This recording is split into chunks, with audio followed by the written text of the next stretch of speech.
Assalamualaikum warahmatullahi wabarakatuh. Alhamdulillah wassalatu wassalamu ala Rasulillah wa ala alihi wa sahbihi ajma'in. Rabbi shrah li sadri wa yassir li amri wahlul 'uqdatam min lisani yafqahu qawli. Subhanaka la 'ilma lana illa ma 'allamtana innaka antal 'alimul hakim. ولا حول ولا قوة إلا بالله العلي العظيم. 159.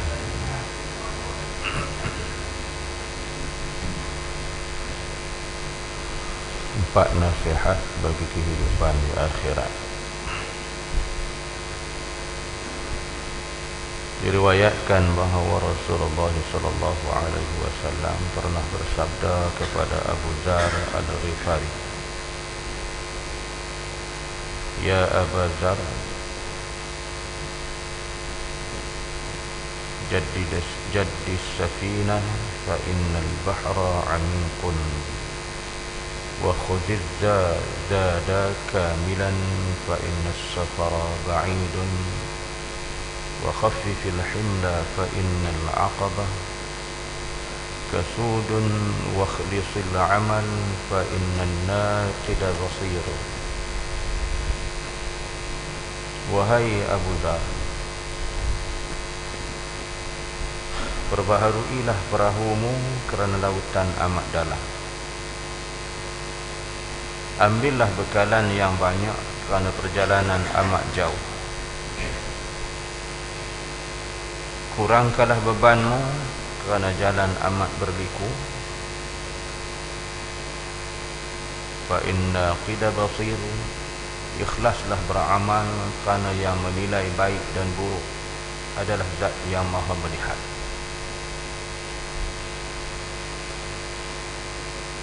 Memperbaharui niat adalah memperbaiki niat semua amal perbuatan dan segera meninggalkan perbuatan buruk untuk memperolehi pahala agar terhindar daripada seksa Allah Subhanahu wa taala. Khalifah Umar radhiyallahu an pernah menulis surat kepada Abu Musa radhiyallahu an. Sesiapa yang niatnya tulus, Allah Subhanahu wa taala akan mencukupkan keperluannya kepada Allah Subhanahu wa taala dan keperluannya kepada manusia. Sidang jemaah muslimin muslimat yang dirahmati Allah sekalian,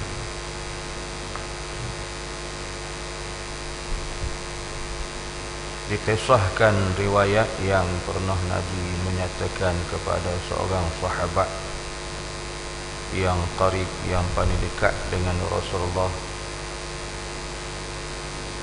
yaitu Abu Dzar Al-Ghifari. Dan Abu Dzar Al-Ghifari ini pernah Rasulullah berwasiat kepadanya. Nabi pegang dadanya dan disampaikan wasiat-wasiat kepadanya banyak.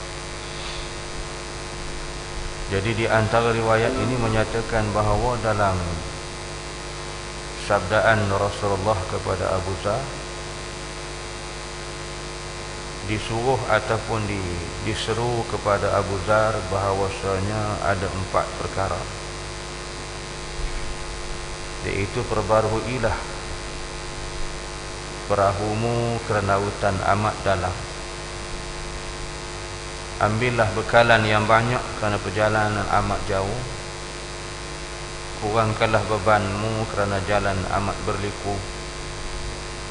Ikhlaslah beramal kerana yang menilai baik buruk adalah Zat yang Maha melihat. Perumpamaan dan tamsilan Nabi sebut ni tuan-tuan, kita duduk atas dunia ni diibarat seperti mana kita dalam pelayaran, dalam satu bahtera, dalam satu kapal. Bahkan dia ada satu riwayat hadis, kalau kita buka dalam bab hadis ni, Nabi sebut dalam satu pelayaran, duduk dalam satu bahtera, yang orang di atas dengan orang di bawah. Orang di atas nak ambil air digunakan baldi, mencedok air daripada bawah. Orang yang di bawah pula dia kata kita tak payah nak cedok-cedok benda dekat dengan kita di bawah, kita tebuk lubang, air mudah masuk. Kan? Hadis tu, ada hadis. Apa jadi kalau orang bawah tebuk kapal tu? Karam. Sikap mudah. Kan? Sikap mudah. Pada orang atas itu berusaha, gunakan tali, gunakan baldi, cedok air, bawa naik ke atas. Orang bawah pun cedok lah, apa susah.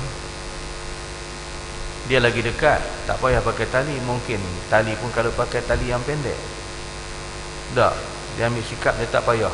Kita tebuk lubang, air masuk. Orang atas kata kalau macam tu karam habis lah, tenggelam lah kita. Ini suasana, ya, suasana yang Nabi gambarkan bahawa perjalanan kita di atas muka bumi ini yang ibarat kita dalam pelayaran, dalam satu bahtera. Jadi sebab itulah Nabi pesan kepada Abu Dzar tadi ini, menyatakan bahawa perbaharuilah perahumu kerana lautan itu amat dalam. Jadi pelayaran kita tu kita bersiap sedia supaya kapal kita, bahtera yang kita naiki itu, supaya ianya selamat, tak ada berlakunya bocor, dalam keadaan yang semuanya baik, berkeadaan baik. Seandainya ianya bocor, maka lautan itu amat dalam. Ya, di atas dunia tadi pelayaran kita tu akan tersangkut dan kita akan karam, mungkin tenggelam kalau kapal kita tak dibaiki, tak diperbaharui, tak dijaga dengan baik. Maknanya perjalanan hidup manusia di atas muka bumi ini akan tenggelam, akan tertimbus dia jika tidak dijaga perjalanan itu dengan baik, mengikut saluran ataupun saranan-saranan yang telah dibawa oleh Nabi Muhammad sallallahu alaihi wasallam.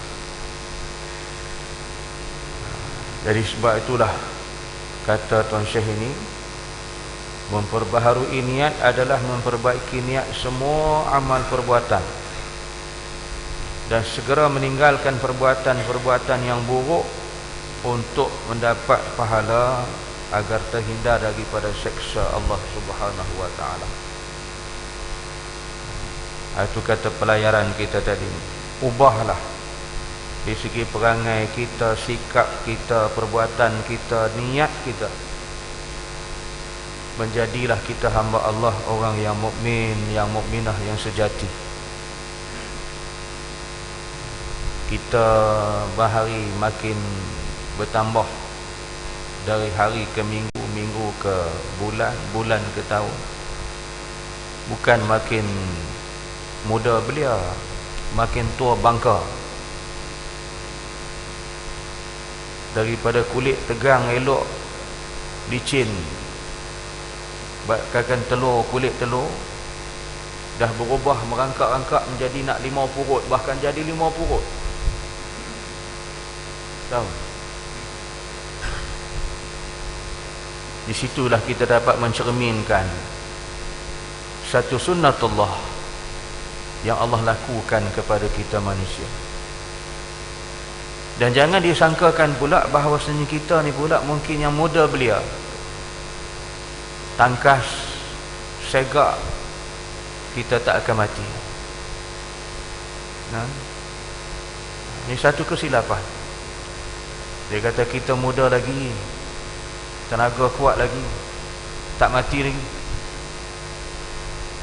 Perkara itu juga Allah menentukan kita. Benih, jangankan kata dah jadi manusia, benih pun Allah tak izinkan jadi berkembang biak dalam rahim ibu. Cuba tengok orang kahwin, ada yang menikah sampai mati, anak sekerat habuk pun tak ada. Harta banyak, anak tak ada. Habis di atas undang-undang dunia ni dia buat apa? Harta dia diserah balik kepada amanah raya, jadi milik kerajaan. Itu kita tengok. Sebab apa? Benih yang tercampak minas sulbi wat taraib, daripada sulbi laki-laki ke dalam taraib wanita tu tak dapat berkembang biak. Semua tu dengan kehendak dan izin Allah. Sebab tu kita tak boleh hukum. Sebab ada dia sebut dengan kawan baru ni, dia kata kahwin tak ada apa kebahagiaan apa, tak seronok kan, tak ada suasana kebahagiaan kan. Lepas tu kawan tu balas balik, dia kata kat kawan ni, tak bahagia macam mana? Dia kata anak bersusun tu 5-6 orang. Soal anak itu bukan kita yang menentukan. Saya kata kat dia, soal anak bukan kita yang menentukan. Jika 5-6 orang pun, yang tu masalah lain. Masalah kebahagiaan, masalah lain. Enggak. Ada orang yang tak ada anak tapi bahagia. Ada yang ada anak bersusun, setahun seorang, setahun dua orang, setahun seorang, tapi tak bahagia. Dia satu juzuk yang lain. Kebahagiaan lain, soal anak lain. Saya kata kalau soal kahwin tu kita nak hukum kita menikah tu kita dapat anak, tak boleh. Bukan kerja kita. Kita minta maaf tuan, saya sebut ni kan benda-benda ni. Kita melakukan hubungan dengan suami, dengan isteri, itu ikhtiar, usaha. Adakah kita boleh hukum dengan usaha ikhtiar itu mendatangkan berkah? Tak.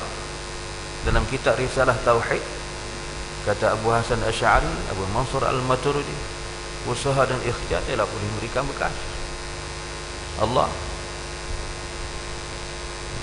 Kan kita buka dalam Quran, balik dalam Quran. Apa pun kita jangan rujuk yang lain. Buka Quran. Allah menyatakan dalam soal orang yang mengandung, yang nak menghasilkan anak, dapat anak yang zuriat, ada yang keluar kembar dan sebagainya. Semua di atas kerja aku, kata Allah. Ada yang sampai peringkat Allah kata mengandung, tak mengandung sampai bila-bila, mandul. Itu kerja Allah. Jadi sebab tu bila kita balik dalam bab kita, tuan-tuan, bila dah kita ni jangan menyangka bahawasanya kita yang kuat, muda, belia, tenaga yang masih banyak, kita kata kita tak mati, panjang lagi. Mana boleh kita sebut gitu? Dan kita pula yang hak duduk tua-tua ni pula kata Allah, umur dah pendek dah, dekat dah. Mana kau tahu? Ada Tuhan beritahu kita? Tak. Ada kawan kita duduk tengah memancing tuan, mancing ikan. Mancing ikan dekat Port Klang. Isteri telefon, dia kata, balik abang, ayah sakit tenat, nyawa ikan. Dia pun kejar balik, pecut balik ke Melaka. Sampai di Melaka tengok ayah memang teruk lah, nazak dah. Lepas tu dia kata kat isteri dia, saya nak tidur sekejap, pening tuan, tak tahan, pening. Nanti kejutkan saya. Bila kejutkan dia dah tak bersuara dah, keras dah. Ayah nyawa ikan tadi. Yang dia balik nak tengok ayah, orang simpan dia dulu. Dia dikuburkan dulu, yang ayahnya 2 minggu kemudian baru menyusul. Itu yang dikatakan hak Allah menentukan kullu nafsin za'iqatul maut. Tiap-tiap nyawa yang mati itu Allah yang menentukan dia. Sebab tu kita tak boleh kata bahawasanya kita ni Allah dah tua dah, dekat dah, tak berapa hari dah. Mana kau tahu? Cuma kita mengingatkan diri kita bahawasanya apabila kita sudah merasakan diri kita makin hari makin bertambah umur, makin hari makin kita bertambah kurang kita, kurang tenaga, kurang segala-galanya kurang, itu sebagai satu isyarat, signal yang Allah Ta'ala bagi kepada kita untuk kita tekun lagi untuk beribadat kepada Allah. Bila dah jadi macam tu tuan, telinga pun dah reli cak kapak tau, reli cak kapak. Tubuh saya sebut gitu lah. Dia kata telinga dah reli cak kapak, mata dah kabur, gigi dah terabur, uban dah penuh kepala. Reli cak kapak, sebelah tuli sebelah pekak. Jadi semua tu berubah. Bila dah berubah ni tuan-tuan, tu tanda-tanda. Dia kata sebagai kalau kita mengaji nahwu ni, dia kata sebagai isim isyarah kan, bagi isim tanda-tanda yang melihatkan bagi kita tanda-tanda nak kenal isim ni isim apa, kalimah. Dia. Jadi manusia ni dia ada tanda-tanda. Dia tu mari dia tu kan, mari dah. Satu-satu. Dia kata dulu dia kata boleh makan nasi 3-4 pinggan ni tak lalu dah, dia kata. Tak lepas dah. Sepinggan nak habis budak dah, dia kata. Tak larat dah kan. Itu tanda-tanda. Nafsu selera makan kurang, semua kurang. Jadi bila dah jadi gini itu, Allah telah berikan isyarat. Itu dikatakan perjalanan kita di atas muka bumi ini, kita belayari bahtera yang kita naik, supaya kita ubah sikap. Cukuplah tuan-tuan ya. Dulu kita hidup dengan banyak buang masa kita yang dihabiskan, masa-masa kita yang sia-sia. Kita telah hidup dulu pula dengan harta benda kita dah belanja, kita dah pusing dunia berjalan. Ada orang jenis hobi dia tu, pusing dunia. Pergi Europe, pergi sana, pergi sini. Mana tempat? Sebutnya dah sampai semua. Hebat betul. Tapi satu tempat dia tak pergi. Mekah dia tak pergi, tak buat haji. Haji dak, umrah dak, apa dak. Tak lain semua. Pantang cuti je. Cuti, hilang cuti. Tanya ke mana? Pergi New Zealand, Australia, Canada. Hebat. Tapi bila mati, balik daripada melancong di Phuket, muntah darah, masuk hospital. Doktor kata nak operate ni, tak sempat nak buat apa. Dalam batas pengusung tolak, kereta tolak, meninggal dah. Muntah darah. Terbalik melancong. Jadi itu yang tuan-tuan, kita yang hidup ni, jadikanlah ianya pengajaran. I'tibar, i'tibar.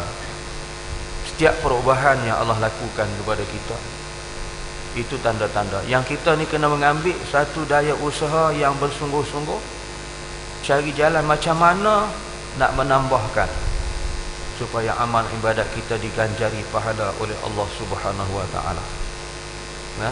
Lagi tua lagi bertambah amal, lagi tua lagi kuat kita beramal.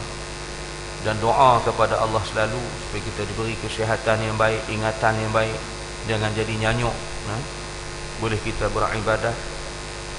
Jadi ini yang patut kita sentiasa buat amal ibadat. Jadi ubahlah. Itu dikata ubah perangai niat kita. Sebagaimana dia kata pernah Khalifah Umar, Sayyidina Umar pernah tulis surat kepada Abu Musa, dia mengatakan siapa yang niatnya tulus, Allah Subhanahu wa taala akan mencukupkan keperluannya kepada Allah Subhanahu wa taala dan keperluannya kepada manusia. Jadi kita ni bila niat kita ni ikhlas, bersih sungguh kepada Allah, Allah akan mencukupkan serba-serbi, baik di atas dunia dan juga di akhirat. Jadi itu yang kita tuan-tuan ni nak kena ubah perangai, sikap, segala-galanya balik kepada jalan yang terlebih baik menuju keredaan Allah.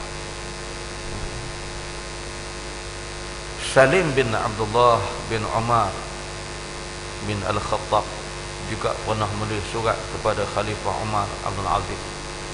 Ketahuilah Umar, pertolongan Allah Subhanahu wa taala kepada hamba-Nya itu bergantung pada niat.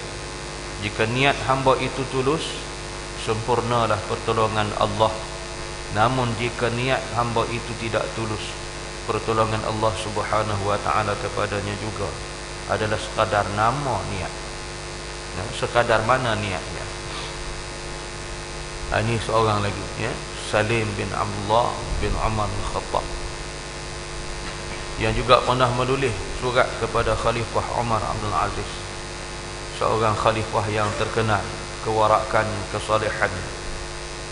Maka dikatakan, ketahuilah Umar, kata dia, pertolongan Allah Subhanahu wa ta'ala kepada hambanya itu bergantung pada niat. Niat kita apa dia? Niat kita nak duduk dalam Islam, niat kita nak berjuang dengan Islam, maka niat kita tu jangan diubah, tuan-tuan. Buat bekerja kita untuk Islam, berjuang untuk Islam ni satu perkara yang kita telah bai'ah, buat perjanjian dengan Allah, yang kita bukan kerja main-main. Jadi sebab tu kita kena tunaikan dengan sebaiknya, dan jangan kita berubah menjadi perkara yang lain. Ni kita kena jaga elok-elok. Sebab tu kita ni, tuan-tuan, bila tak jaga di segi hubungan niat kita dengan Allah, maka dia boleh berubah jadi macam-macam bentuk. Sebab kita berjuang ni bukan ada untung apa. Bukan macam orang berniaga kan. Orang berniaga dia ada untung. Tapi kita berjuang ni bukan ada keuntungan ni kita boleh kecapi, nak dapat duit banyak, nak dapat pangkat, kedudukan. Itu bukan matlamat dia. Tetapi perjuangan itu ialah untuk menegak kalimatul haq di muka bumi dengan perintah Allah kepada Musa, Ibrahim, Isa, Nuh. Allah telah mewasiatkan, yang Allah perintah, an aqimuddin wa la tatafarraqu fi. Tengok dalam Quran, dirikan agama, tegakkan agama, jangan berpecah belah padanya. Jadi kerja-kerja kita dalam Islam ni, tuan-tuan, memerlukan satu komitmen yang begitu kuat. Kena istiqamah. Istiqamah, kata Imam Nawawi rahimallahu ta'ala dalam kitab Riyadhus Salihin, sentiasa kita berada pada jalan yang lurus pada agama Allah. Jadi bila kita nak duduk pada jalan yang lurus pada agama Allah, dia memerlukan kitab Allah, Al-Quran dan hadis Nabi, qiyas dan ijma' para ulama ni. Kita tak boleh buang benda-benda ni. Jika kita tolak daripada jalan-jalan ini, maka niat kita pun dah jadi berubah, maka perbuatan dan amal kita juga berubah. Jadi bila kita berubah, itulah pesanan Salim bin Abdullah bin Umar Al-Khattab mengatakan kepada Umar Abdul Aziz, jika kita hendak pertolongan Allah, bergantung pada niat. Wahai Umar, jika niat kamu itu tulus, sungguh pertolongan Allah akan sampai. Jika tidak, sekadar manalah niat yang ada pada kita. Tuan-tuan, jadi kita tolong agama Allah, in tansurullaha yansurkum wa yusabbit aqdamakum. Jadi kita tolong buat kerja membangunkan agama Allah. Bukan nak cari kemuliaan, nak cari kemasyhuran, nak cari pangkat, nak cari, tak ada. Benda tu tak ada dalam perjuangan. Ikhlas sungguh. Kemudian ikhlas beramal bermakna menganggap semua amal berada dalam kuasa Allah Subhanahu wa ta'ala. Abu Sulaiman Ad-Darani pernah berkata, berbahagialah orang yang dalam setiap langkahnya mengharap keredaan Allah Subhanahu wa ta'ala. Kata-kata itu beliau ringkaskan daripada sabda Nabi SAW yang ditujukan kepada Muaz radhiyallahu anhu. Dalam sabda itu, beramallah dengan ikhlas, kerana meskipun amal itu kecil, pahalanya akan mencukupkan kamu. Jadi ikhlas bermakna menganggap semua amal kita ni, yang kita buat ni, tuan-tuan, kerana Allah Subhanahu wa ta'ala. Bukan kerana dunia, bukan kerana orang, bukan kerana tuan guru. Lepas tu kita duduk dalam Islam, buat kerja Islam, kerana siapa? Kerana tok guru. Bukan kerana tok guru, kerana Allah. Tok guru, para alim ulama, mereka sebagai penunjuk arah jalan, memberi nasihat, bimbingan, tunjuk ajar dengan ilmu yang Allah anugerahkan pada dia. Jadi kita buat kerana Allah, Yang Tok Guru pun buat kerana Allah, bukan kerana nak mencari namanya, dimasyhurkan, dimahkotakan, dilabelkan dia. Ada nenek atas pentas tepuk dada, akulah ulama. Tak pernah kita jumpa lagi lah ulama dia buat pakai tu. Kalau nak atas pentas dia tepuk dada kata aku ulama, bukan ulama tu. Itu orang lama. Itu orang lama. Kalau nak atas pentas dia tepuk dada mengaku, bukan itu merapu sana merapu sini, itu bukan ulama. Yang tu pula dalam semak. Ni kita kena letak. Jadi title dia, label dia, kedudukan, bukan dia sendiri yang mendabik dada. Allah irham Tok Guru dia kata, dia mau panggil kita Tok Guru dia kata. Kita bukan Tok Guru dia kata. Tapi dia panggil Tok Guru, belah gilah panggil Tok Guru dia kata, tak ada masalah kita. Tapi bukan Tok Guru kita. Manusia sifat merendah diri kepada Allah ni.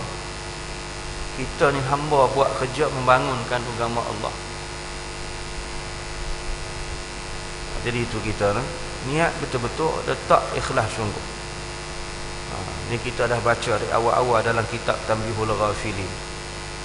Disyarah dalam kitab Hidayatus Salikin. Dia cerita bab ikhlas, bab amal ibadat dulu. Barulah nak masuk dalam bab zikir, bab semua. Pasal apa? Ikhlas ni perkara yang utama, seutama-utamanya dalam kita beribadat kepada Allah. Kalau tak ada keikhlasan, habis. Berbahagialah orang yang dalam setiap langkahnya mengharap keredaan Allah Subhanahu wa taala. Kata-kata itu beliau ringkaskan daripada sabdaan Nabi. Nabi pernah bersabda kepada Muaz bin Jabal, beramallah dengan ikhlas, kerana meskipun amal itu kecil, pahalanya akan mencukupkan kamu. Walaupun kita dengan kata 2 rakaat ikhlas, mana hadis sebut, ada hadis Abu Kamar, seikhlas hamba Allah bangun walaupun 2 rakaat tahajud, tapi ikhlas sungguh kepada Allah, bermaknalah kepada itu sampai kejayaan di akhirat kekal abadi. Kalau kita 50% rakaat tapi hancur lebur tuan, tak ada apa. Mari ke pagi-pagi di pejabat, menguak panjang di pejabat. Kawan kata, menguak tak henti-henti. Allah, dia tahajud malam tadi. Punah seranah tu. Tak tidur dia kata malam tadi. Tahajud sampai ke cerah. Punah seranah lah ibadat kamu tu. Kerja orang bodoh. Itu kita tu. Jadi keikhlasan kepada Allah.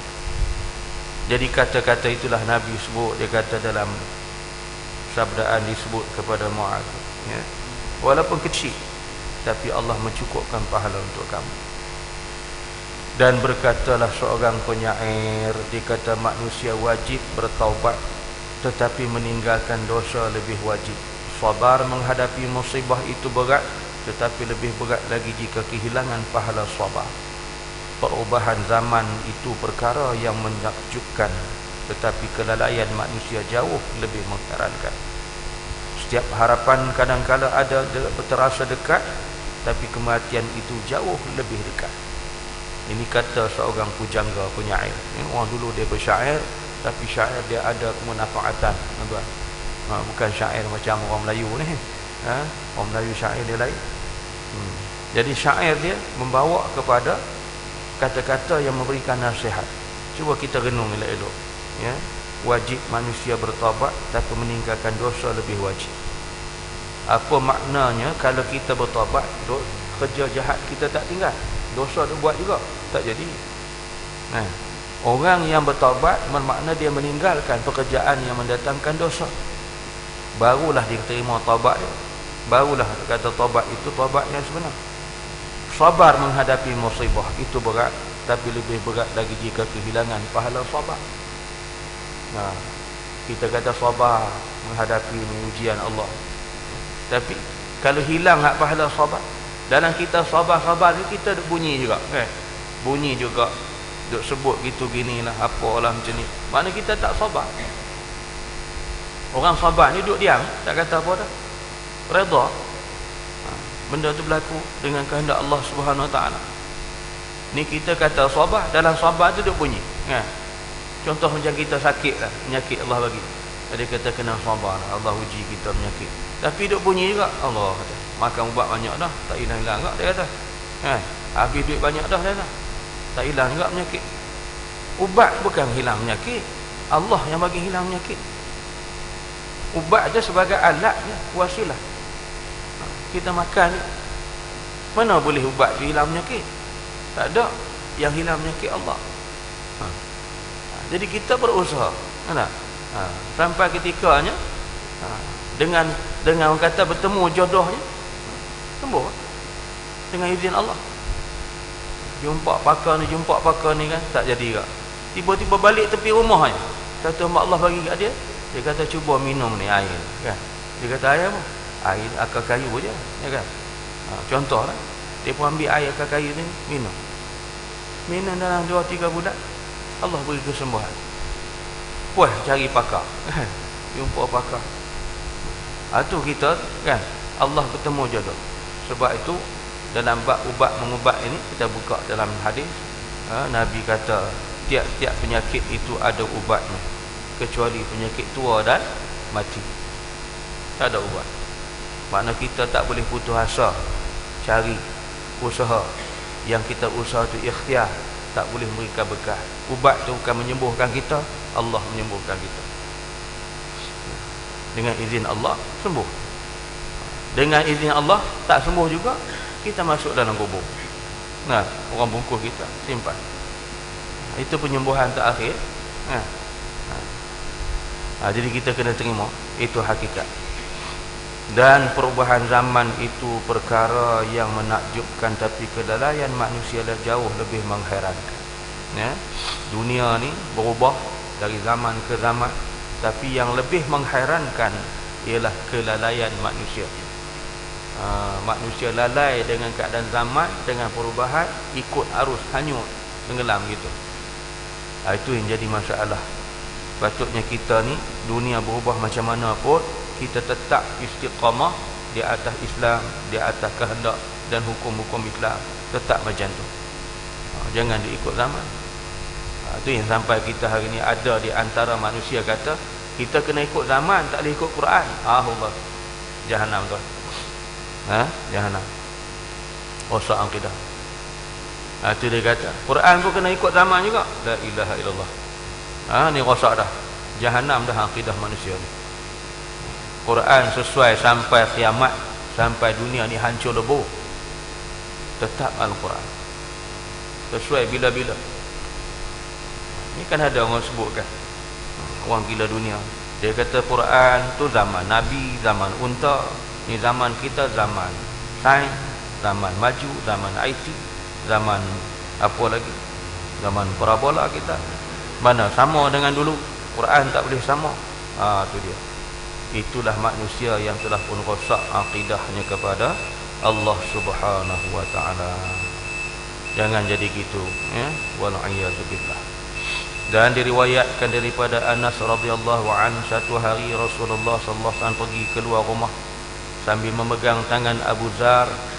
Baginda sallallahu alaihi wasallam bersabda, "Wahai Abu Zar, tahukah kamu di hadapan kita ini terdapat rintangan yang amat hebat dan tidak mudah didaki, kecuali oleh orang yang bebannya ringan." Lantas seorang lelaki bertanya, "Wahai Rasulullah, aku termasuk orang yang bebannya ringan ataupun berat?"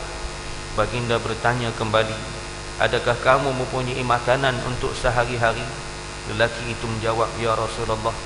Kembali bertanya, "Adakah kamu mempunyai makanan untuk esok?" Dia menjawab, "Ya Baginda." Lantas beliau cakap lagi, "Adakah kamu mempunyai makanan untuk lusa?" Dia menyatakan tidak. Baginda lalu bersabda, "Jika kamu mempunyai bahagian makanan sehingga 3 hari kemudian, kamu termasuk orang yang bebannya berat." Hadis riwayat At-Tabrani dan Al-Baihaqi. Yang ni tuan-tuan boleh buka dalam kitab Tanbihul Ghafilin. Ada riwayat dan hadis dikumpulkan situ menjelaskan tentang orang yang tamak haloba di atas dunia, menghimpun-himpun, menimbun-nimbun harta dan juga makanan dia berlambak-lambak.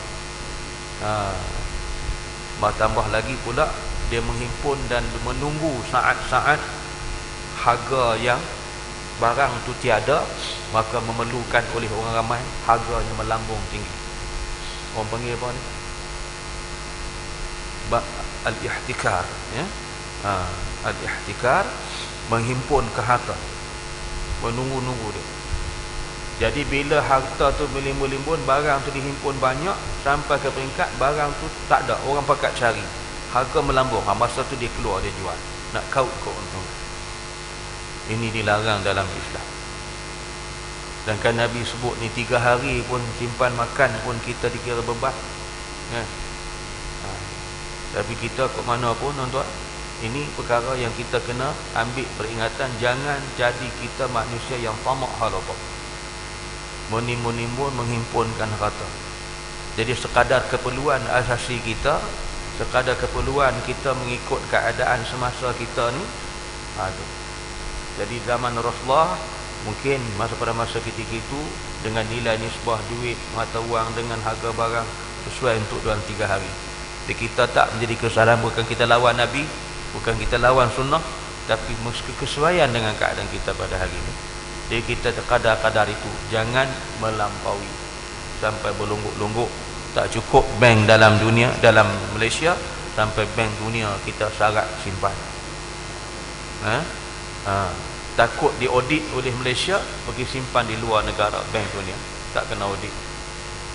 Ini sudah membawa kepada manusia yang melampaui, yang tidak dituntut, yang dia mendatangkan beban kepada kita di akhirat. Sebab tu Nabi pesan kepada Abu Zar, jangan tambahkan beban. Perjalanan kita di dunia ni berliku-liku. Makna jalan kita ni, kona sana kona sini, banyak sangat cabang dia, simpang dia. Kadang-kadang kita kena naik bukit, turun bukit. Kalau kita beban banyak, nak naik bukit seksa, tuan-tuan, nak menurun bukit pun seksa juga, kan? Barang tu berat, kita nak pergi laju, gitu. Jadi kita biar kesederhanaan mengikut pandangan dalam Islam, mencukupilah dengan apa yang diperlukan oleh tuntutan agama, jangan melebihi daripada hak tuntutan agama. Itu wallahu a'lam. Subhanakallahumma wa bihamdika asyhadu an la ilaha illa anta astaghfiruka wa atubu ilaik. Bismillahirrahmanirrahim. Wal 'afwu minal insani lafi إلا الذين آمنوا وعملوا الصالحات وتواصوا بالحق وتواصوا بالصبر. صدق الله العظيم. السلام عليكم ورحمة الله وبركاته.